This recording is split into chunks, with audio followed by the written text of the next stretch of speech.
Bonjour, bienvenue sur Je suis née 3 fois. Nous avons la chance aujourd'hui d'accueillir Corinne Roch, qui est sage-femme, une femme sage, c'est possible. Nous en avons une sous la main. Bonjour Corinne. Bonjour.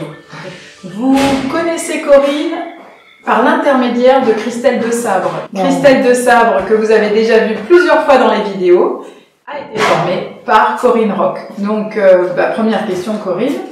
Est-ce que c'est bien vrai que tout le monde a un périnée, que c'est pas que pour les femmes enceintes après l'accouchement? Tu peux nous en dire plus? Tout à fait. Du coup, effectivement, je vois les femmes tout au long de leur vie. Le périnée, on y est confronté à l'adolescence, pendant la grossesse bien sûr et l'accouchement, et beaucoup quand même après dans la vie jusqu'à d'âge. Donc nous reprenons partie par partie. Tu commençais par adolescent. L'adolescence, oui. J'ai eu l'occasion d'aider des jeunes filles, par exemple, souvent c'est des jeunes filles sportives, et on n'en parle pas, pas beaucoup, effectivement, au collège, au lycée. Je sais qu'il y a quelques cours qui sont donnés, mais c'est, comme tu disais, c'est un tabou, et ça reste un tabou. Et j'essaie de faire de la prévention par rapport au sport, parce que ça commence souvent à cette période-là, dans ces activités. C'est-à-dire du coup l'incontinence urinaire sur l'effort. D'accord. Voilà. Même jeune.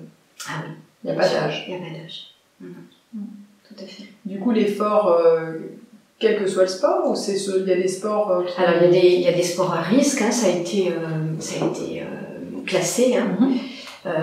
Les sports les plus à risque, c'est la course à pied, tous les sports collectifs où il y a beaucoup d'impact, le tennis. Là où il y a le moins de risques, on va dire, ça va être la marche nordique, la natation, le vélo. Ok, voilà. D'accord. Donc ça, c'est ado. Puis nous en venons à la période, donc pour les femmes en tout cas, jeune maman. Mais très souvent, je me rends compte, dans les cours de préparation, comme on dit, que c'est quelque chose qu'elles ne connaissent pas du tout. Je dis c'est l'occasion, pendant la grossesse, justement, d'en parler. Et de poser des questions. Voilà. Et dans mon idée, c'est déjà qu'elles prennent conscience dans leur vie de femme, pas seulement pour l'accouchement en fait. Déjà, en tant que femme, c'est important. Et évidemment, il y a l'idée de faire la prévention, mais de les aider à prendre conscience. Donc prendre conscience de tout le plancher pelvien. Oui. D'accord. Voilà, avec des exercices pratiques, parce que faut qu'elles le sentent dans leur corps. Voilà. Vous vous souvenez que le périnée, ça se muscle. Dynamique mais souple, elle nous dit toujours Christelle, dynamique mais souple. Voilà, tout à fait. Voilà. Je me rappelle, j'avais une prof de Tony, c'est une technique de travail corporel que j'utilise, qui disait toujours que très souvent les problèmes au niveau du périnée, c'était trop de tension, contrairement à ce qu'on pourrait penser. Voilà. Je me souviens d'une jeune fille qui faisait de l'équitation et qui s'était retrouvée avec un périnée où à l'accouchement c'était compliqué parce qu'elle était hyper tonique. Donc quelqu'un disait mais c'est bien tonique, elle disait trop tonique, non, c'est pas bien. Et elle pouvait en témoigner. Mais souvent aussi je dis que quand c'est très tendu, ça n'est pas fonctionnel. On ne peut pas jouer son rôle de trampoline, on va dire, pour envoyer les pressions vers le haut. C'est pas un endroit où tu vois, toi tu parles de jouer, mais moi j'entends pas souvent ce mot-là associé au périnée. Quand il est parlé, c'est qu'il est défaillant et qu'il est affecté, qu'il est difficile. Alors que là tu parles de jeu. Alors que ce jeu de ping-pong, de renvoi d'énergie, je pense à l'éternuement, c'est quand même génial de pouvoir renvoyer la pression et être à l'aise. Et donc après, en postpartum, du coup là, c'est aussi un travail carrément spécifique, qui est plus connu à ce niveau-là. Le postpartum, c'est difficile parce que les femmes sont dans une période très difficile, où elles sont beaucoup accaparées par le bébé, tout ce qui est nouveau. Est-ce que c'est normal ? Oui. Alors, j'espère que là, c'est une spéciale dédicace.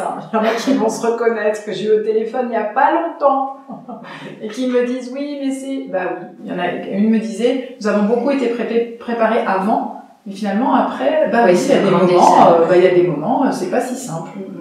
Et elle me dit, j'ose le dire à personne, j'ai pas réussi à arriver chez moi, j'ai fait pipi, alors je lui ai dit, ça s'appelle le pipi paillasson. Elle me dit, mais comment tu sais que c'était? Je dis, parce que ça se connaît. Et du coup, ça a dédramatisé, parce qu'elle me dit, mais j'ai honte, je suis une jeune maman, et tu te rends compte, et non. Donc oui, c'est possible de travailler en profondeur, Tout à fait. Enfin, mais en attendant le juste temps, quoi. Voilà. Comme je disais, ce qui est difficile dans cette période, c'est que effectivement, elles sont très, très prises, très accaparées, et pas toujours conscientes, quand il n'y a pas de gros problèmes, que c'est important pour la suite. Parce qu'il n'y a pas, voilà, encore une fois, il n'y a pas de pathologie, donc on se dit, bon, c'est pas important. Donc c'est une période qui est difficile, où il faut vraiment que je les porte, que je les booste pour qu'ils fassent le travail. Et ce que tu dis, c'est qu'il y a de la non-conscience, de l'importance. Oui. Ok. Tout à fait. Et ça, c'est quelque chose qui perdure ensuite quand tu parlais de plus âgés, c'est aussi de l'inconscience, c'est de la gestion de difficultés. Qu'est-ce qui fait que tu reçois des femmes Mais là, c'est parce qu'elles ont déjà des problèmes. D'accord. Et donc là, elles sont motivées. Et donc c'est plus facile pour moi, là. Donc n'attendez pas d'avoir des problèmes pour être motivé. C'est plus facile quand on est aux prémices de la pathologie. Quand elle est bien installée, c'est plus compliqué. Mais est-ce que nous pourrions nous occuper du périnée même quand il va bien, en fait? Mais bien sûr. Surtout avec, ça dépend des méthodes qu'on utilise, mais surtout dans cette méthode de connaissance et maîtrise du périnée, où il y a une prise de conscience du corps, que je pourrais appeler yoga du périnée. Donc on pourrait le faire en dehors même de la pathologie. Oui. Simplement. Moi, ça me parle. Hein. J'accompagne des femmes qui sont suivies par cette méthode et je suis toujours étonnée. Il y a une femme qui m'a dit, mais moi, en fait, j'ai découvert que j'avais un corps en portant mon bébé. Ah. Et en fait, elle se récupérait via la grossesse. Mais je me dis toujours, mais est-ce que ça pourrait pas être possible qu'il y ait des femmes qui se rencontrent avant de porter un autre, quoi. Se porter elle-même, finalement. Se porter à l'intérieur aussi elle-même. Moi, ça me pose beaucoup de questions. J'ai eu très peu, je dois dire, 2 ou 3 peut-être dans ma carrière, 2 ou 3 demandes de personnes qui voulaient se préparer à la grossesse et faire cette méthode avant même d'être enceinte. C'est super. C'est le début. Oui, c'est le début de la suite. Donc, en tout cas, ce que j'entends, c'est périnée à tout âge. Tout à fait. Quand ça va pas bien, c'est possible de guérir, mais quand ça va bien, c'est possible de s'en occuper. Bien sûr. Merci beaucoup, Corinne, et à bientôt sur Je suis née 3 fois. Je vous souhaite un bon périnée. Rappelez-vous qu'il y a aussi une vidéo périnée au masculin qui a été faite par Christelle de Sabre, ou elle est peut-être dans les vidéos de Christelle de Sabre sur le site, à vérifier, mais peut-être pas sur Je suis née 3 fois. À vérifier.